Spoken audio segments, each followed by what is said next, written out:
మరో 3 రోజుల్లో ఏపీలో ఎన్నికల పోలింగ్ జరగబోతోంది. నువ్వా నేనా అన్నట్లుగా ప్రధాన పార్టీలన్నీ ఎన్నికల ప్రచారంలో నిమగ్నమై ప్రత్యర్థులపై పైచేయి సాధించే ప్రయత్నం చేస్తున్నాయి. ఈసారి ఎన్నికల్లో గెలవడం అత్యంత ప్రతిష్టాత్మకత కావడంతో వైసీపీ దానికి తగ్గట్లుగానే వ్యూహాలు రచిస్తోంది. టీడీపీ, జనసేన కూటమిని అధికారంలోకి రాకుండా చేసి అతి తక్కువ స్థానాలకే పరిమితం చేసే విధంగా పావులు కదుపుతోంది. వై నాట్ 175 అనే నినాదాన్ని వినిపిస్తూ అన్ని స్థానాల్లోనూ వైసీపీ అభ్యర్థులు గెలుస్తారు అని ధీమాను మొదటి నుంచి జగన్ వ్యక్తం చేస్తూనే వస్తున్నారు.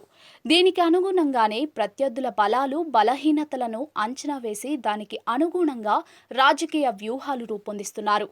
ఇక టీడీపీ, జనసేన నుంచి కీలక నేతలు పోటీ చేసే నియోజకవర్గాలపై ప్రత్యేకంగా దృష్టి సారించింది వైసీపీ.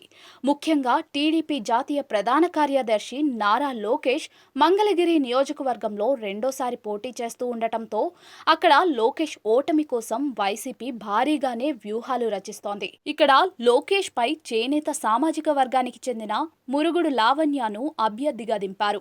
ఈ నియోజకవర్గంలో చేనేత సామాజిక వర్గం ఎక్కువగా ఉండటం తమకు కలిసి వస్తుందని వైసీపీ అంచనా వేస్తోంది.